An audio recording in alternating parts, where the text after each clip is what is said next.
Matthew Cratter from Trader University, and today I want to talk about whether we're about to see a Bitcoin bear market or a Bitcoin supercycle.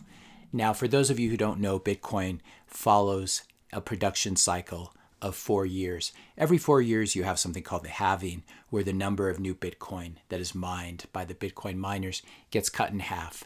So in 2012, we had the first halving, and the Bitcoin number of Bitcoin mined every 10 minutes fell from 50 to 25. We had another halving in 2016 when the amount of Bitcoin was halved again, so 12.5.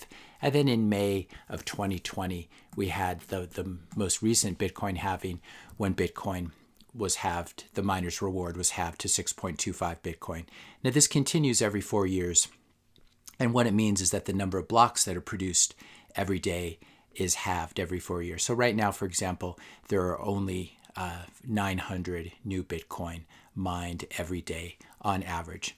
A new block is mined every 10 minutes, and then each of those blocks is associated with a reward of 6.25 Bitcoin. So that's where we are now, 900 new Bitcoin per day. Now, this is a chart of the various cycles that we've had, beginning with the halving for each cycle. So this light blue line here is the 2012 cycle. The dark blue is the 2016 cycle. And this is a little bit, a couple months outdated, but the red line in the middle here is where we are in the current cycle. If Bitcoin follows the 2013 cycle, we will hit $288,000, probably go above it to $300,000 or $400,000, and then possibly pull back. If we follow the 2017 cycle, this green line right here is 100,000. So we'll hit 100,000. It seems that we always overshoot a bit above the model and then come back down. But we're sort of tracking between the two previous halvings. And another thing I'd like to point out here, the most important thing is really looking where the peaks occur, because that's what we're interested in. So the 2012 cycle, the peak happened right here, which was roughly 12 months after the halving. In 2017, the peak happened right here, which was approximately 17 or 18 months after the halving. So the real question is, do we get a peak this time around? Do we get a deep bear market again? Both of these bear markets were pretty brutal, where prices went down something like 80 or 90%. And the question is, do we get another Bitcoin bear market this time around, or do we enter supercycle territory? If we are going to see a peak and it follows previous patterns, that peak should be somewhere between 12 and 18 months after the halving. The halving was in May of 2020, as I said. And so this peak could occur, if we are going to see a peak, could occur anywhere between May of 2021 and call it November or December of 2021. So sometime certainly before the end of the year. I should pause right here and ask you, if you're finding this video helpful, be sure to hit that subscribe and like button, and maybe share the video with a couple of friends. I'm using the Plan B stock to flow cross asset model for these targets. For example, the $288,000 target. So I'll link to this paper. I don't have time to go into it in this video, but I have discussed it in previous videos. This is a financial pricing model for Bitcoin that looks at the halving supply shocks and uses that to value Bitcoin. Now, one thing people have pointed out is that the low of each cycle is usually occurs 2 to 3 times the price of the previous cycle high. So let me explain that a little bit more. The high that Bitcoin reached in the 2012-2013 bull market was 1,163 approximately. The low in the previous cycle, the low in the next cycle, the 2016 halving cycle, which really peaked in late 2017, that low, and then so we peaked in, call it December of 2017, we fell, and I believe we hit this low late in 2018. We hit a low of 3,122. So the next low, the low in the next cycle, is often and we're obviously looking at very few data points here, which is always the problem in financial markets, but that next cycle low is usually 2 to 3x times the previous cycle high. Previous cycle high, as we said in 2017, was approximately 20,000. And so the next cycle low, if we apply this rule, should be somewhere between 40,000 and 60,000. And again, this is assuming that we do get a deep pullback. Another thing I actually wanted to point out about the 2012 cycle was we had a peak about 5 or 6 months after. We had a peak about 5 or 6 months after the halving, and then we had kind of a mini bear market within the cycle, and then we really exploded higher. We could certainly see something similar this time around, though we have certainly also passed that 5 or 6 month mark. So what are the arguments in favor of a super cycle? A super cycle would mean that we overshoot all of these price targets and we keep going without any substantial pullback. Maybe we get a 10, 20, 30% pullback, but certainly nothing like an 80 or 90% pullback. What are the arguments in favor of us having just entered a Bitcoin supercycle? Well, right now, Bitcoin is mostly being driven by the institutional accumulation of Bitcoin. People like Michael Saylor, people like Elon Musk and their companies, MicroStrategy and Tesla, accumulating Bitcoin, planning on never selling it, putting it on their balance sheet. This is very different from the 2013 and 2017 bull markets, whereas retail traders who generally have much shorter time horizons. It was definitely much more of a trading environment rather than a long-term holding environment. Right now as well, Bitcoin on-ramps and off-ramps are much more widely available, much more user-friendly than 2017. Same goes for Bitcoin storage and custody. You can buy Bitcoin using the Cash App. You can buy it using Robinhood, though I don't recommend using Robinhood or PayPal because you cannot withdraw your Bitcoin. But the point is there are many different ways for people to get access to Bitcoin. Back in 2012, 2013, you had to actually mail a check to Japan, to Mt. Gox to buy Bitcoin. So it's obviously much easier to buy it on your phone. And there are many more options now, ways of purchasing Bitcoin than there were in 2017. Also, the narrative around Bitcoin, what exactly is Bitcoin? And if you've been following this channel, you know we talk about it as being digital gold, as a store of value that allows you to transmit value and maintain purchasing power and transmit that value to your future self, to your future heirs. This is very different. In 2017, we had the fork wars. We had Bitcoin Cash, Bcash split off. And there was this real debate, is Bitcoin just like a faster version of PayPal, or is it more something like digital gold? This time around, we have even Jerome Powell comparing it to gold. So it's quite clear, especially within the Bitcoin community as well, how Bitcoin is understood. It's digital gold, and we don't have to worry about all these fork wars as we did in 2017. No one seems to want to leave the mothership this time and start their own hard fork. Also, this time around, compared to 2013 and 2017, Bitcoin has a lot more support from Wall Street, from the Office of the Comptroller of the Currency, the OCC, other banking regulators, etc. And so fears of a government ban are completely unfounded, in spite of what Ray Dalio is saying. And I would note that Ray Dalio didn't exactly attach a time prediction for his prediction of when the U.S. government would ban Bitcoin, if it's going to happen. And I think it would be very difficult to do. It's probably 5 or 10 years away, so it's basically irrelevant this time. Bitcoin has much more support from the federal government and from Wall Street, which makes it really de-risks it a lot compared to the 2017 cycle. Also, this time around, there's no longer the need to take profits by selling your Bitcoin. Sophisticated investors will never sell, but will rather borrow against their Bitcoin holdings. Back in 2017, there was really no good way of borrowing against your holdings. If you wanted to, for example, raise some fiat cash to buy something in the real world, this time around, Bitcoin holders, long-term Bitcoin holders, can actually take out a loan using one of the many services like BlockFi or Unchained Capital, or one of these, Lend at HODL HODL, one of these, and that way they don't need to sell their Bitcoin. So theoretically, this should create less selling pressure as people can take profits and get access to their profits without actually selling the Bitcoin. Also, the macro backdrop this time around is much more dire. We have extreme central bank money printing.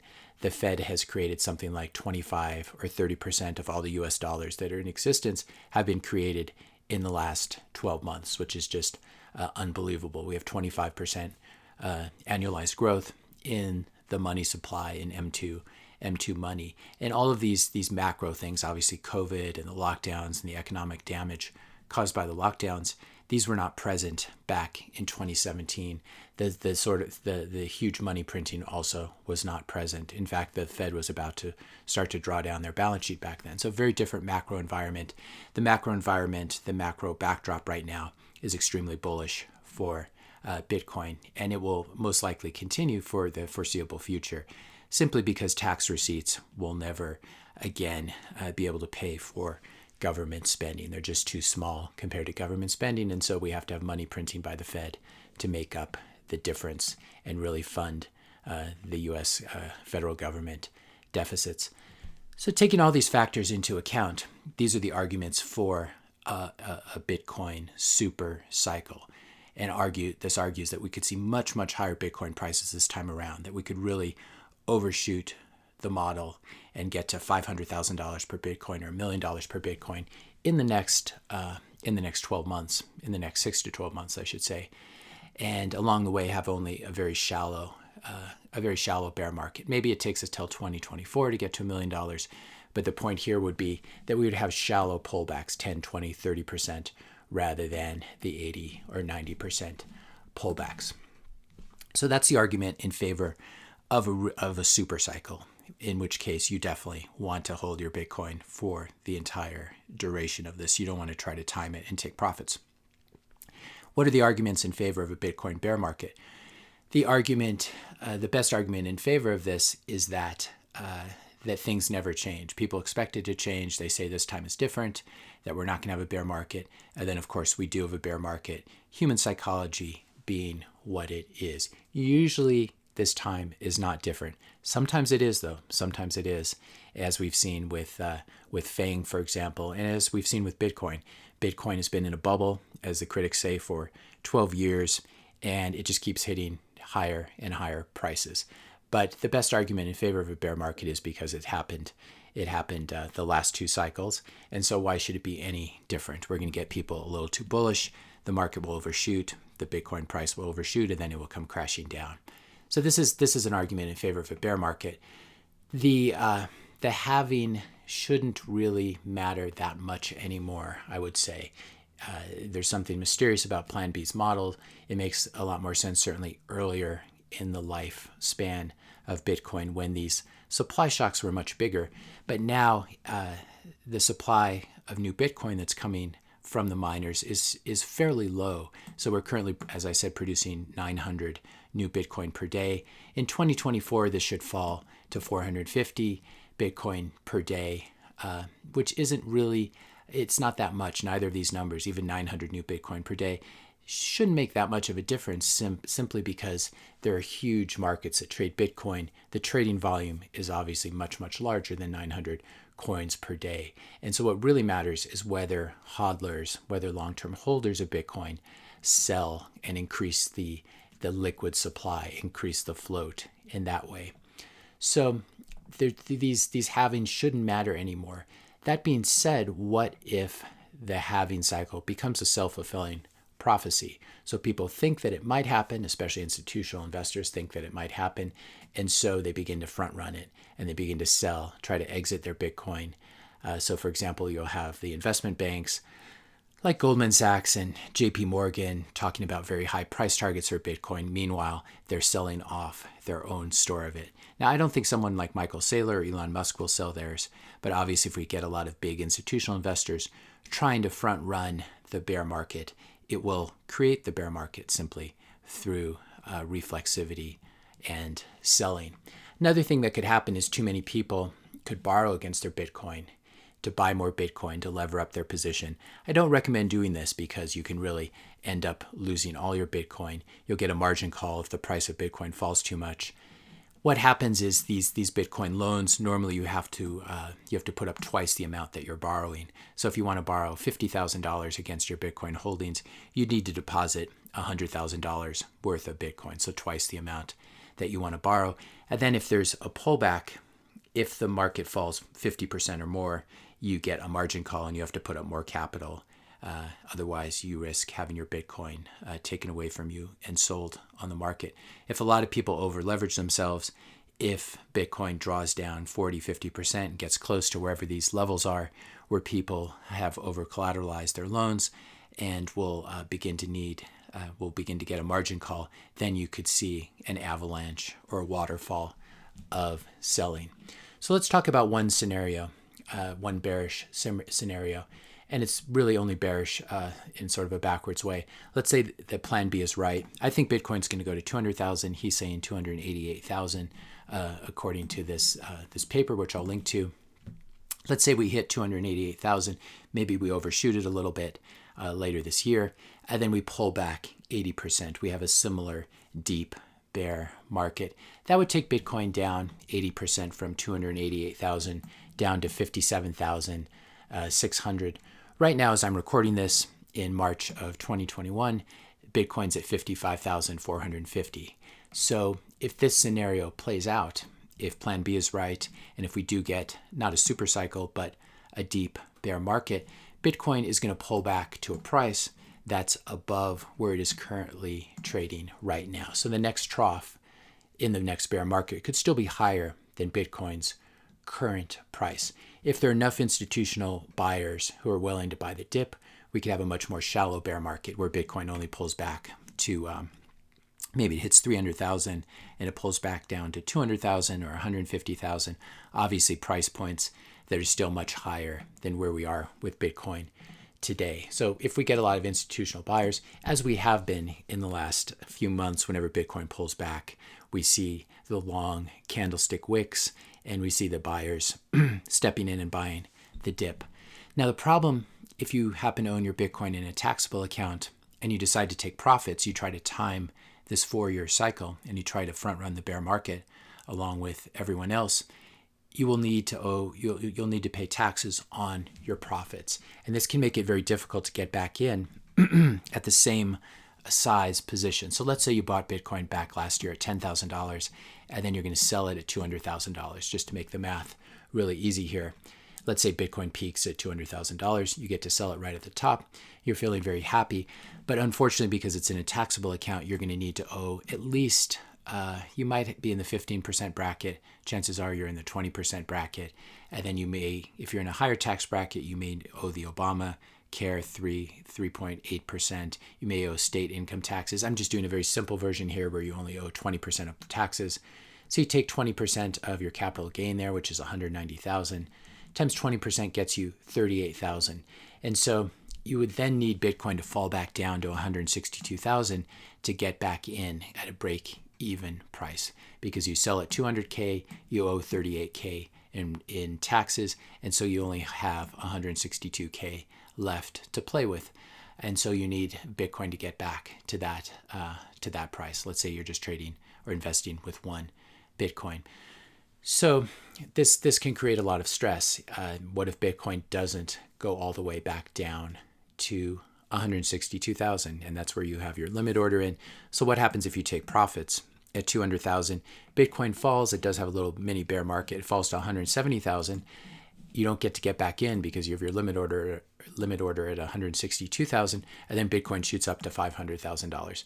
You're going to be a very, very unhappy person. You'll be much more unhappy than someone, paradoxically, who has never even heard of Bitcoin and never invested, because when you miss out on an opportunity that was just right there at your fingertips, it can be very, very painful psychologically. And we see people in my YouTube comments all the time who are like this. They hate Bitcoin, and then you learn that they had some Bitcoin early on that they lost or they sold, etc. Now, if Plan B's model does work, we could see a Bitcoin supercycle as institutions front run the next halvings. So Plan B, I believe his price target for the next couple halvings using his original model, I believe the 2024 price target is something like $300,000, $400,000 per Bitcoin. And then the 2028 price target is something like $3 million per Bitcoin. I think the stock to flow cross-asset model has even higher prices, maybe $5 million per Bitcoin. And so what this means is that if Plan B's model continues to work, rather than getting a lot of institutions front-running the bear market, we actually might get institutions front-running, in other words, trying to get ahead of the next halving and price in. So if, for example, you think Bitcoin's going to, there's a 50% chance that Bitcoin's going to 3 million in the next few years, and a 50% chance you think it's going to zero, your expected value, using math basically, is Bitcoin should be valued at 1.5 million. And so we could have a situation where the institutions are willing to buy Bitcoin at higher and higher prices because they believe that this model will continue to work. And this is how markets work. They discount future things that have a high probability. So what this means is, rather than getting a bear market, we could get this super cycle, and Bitcoin could hit 1 to 3 million much sooner than 2028. I think it's important to prepare for the worst mentally, psychologically, so you just expect that we're going to have one of these terrible drawdowns, a drawdown of 80 or even 90%. You prepare for this mentally, but then if it doesn't happen, you can be pleasantly surprised. If we happen to enter a Bitcoin supercycle, you'll be very happy, and you'll be even happier because mentally you were expecting a very unhappy couple years as Bitcoin had a bear market, but it avoids it, goes straight into a supercycle, and you're very happy. Personally, I'm never going to sell my Bitcoin. I'm not going to sell it this year. I'm never going to sell it. I just think it's too risky trying to time these halvings and these bear markets, especially now that Bitcoin is rushing towards mainstream adoption, institutional adoption, sovereign wealth funds buying it, central banks looking at it, etc., and a lot of pension endowment money, corporation money moving into Bitcoin. So I think it's very risky this time around to try to pick a top. And then if you do something like that, even if you time it right, you may not be able to see enough of a pullback in Bitcoin where you're able to get back in. There are a lot of people who make comments on this channel who say they sold their Bitcoin at 30 or 40K. They're waiting for it to get back down there. And they're in a lot of psychological pain because they don't really know what to do. They're afraid that if they buy it now, it's going to crash back down there. And if they don't buy it, it's going to go up. And so this can be a very difficult place to extract yourself from psychologically. I think it's much better you just put the amount of money into Bitcoin that you're willing to lose, that you're willing to risk, and you just let it sit there forever. Now, if you want to have the use of your profits, you can always take out a loan against your Bitcoin. You can do it in a conservative way where you over collateralize it more than they even ask you to do, so you can withstand a 60 or 70 or 80% drawdown. In this way, you can have the use of, call it 10 or 20 or 30% of your money that's tied up in Bitcoin. The interest rates now are around 10 to 11% to take out a Bitcoin loan against your holdings. That should come down over time as Bitcoin is the most pristine, liquid, best form of collateral out there. So I'll link to this video as well. I want to leave you with a chart of Amazon. When you have something that benefits from network effects, I would suggest that it's much smarter to just buy and hold and not try to time it. You buy and hold, you wait for the market to go from 2% adoption to, call it 70, 80, 90% adoption, and then you decide what to do. Maybe you just borrow against your stock as well, as like people like Bezos and Musk do. But here's the chart of Amazon.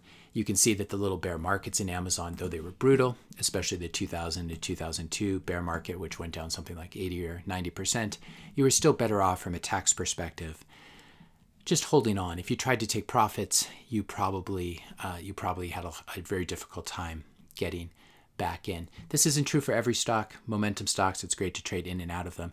But when you have something that is just going to go up a tremendous amount, that's going to go up anywhere from 10x to 50x over the coming years, it doesn't make any sense to try to time it, to jump in and out. It's much better, in my opinion, to have a steady position there that you just leave there. You stop checking the price, and you consider the money gone already. It's money that you can afford to risk, and then you just let it ride. I think if you bought some Bitcoin today, you put it away, forgot you had it, went on vacation for 10 years and came back I think there's a very good chance you'll see Bitcoin trading at $10 million or $20 million per Bitcoin in 10 or 20 years from now. Sounds completely crazy, but the way the dollars are being printed, this is extremely, in my opinion, a very high probability scenario. If you found this video helpful, be sure to hit that subscribe and like button. Hit the notification bell if you want to be notified when I publish my next video. And let me know your questions and comments in the comment section below. Thanks a lot for watching, and I'll see you in the next video.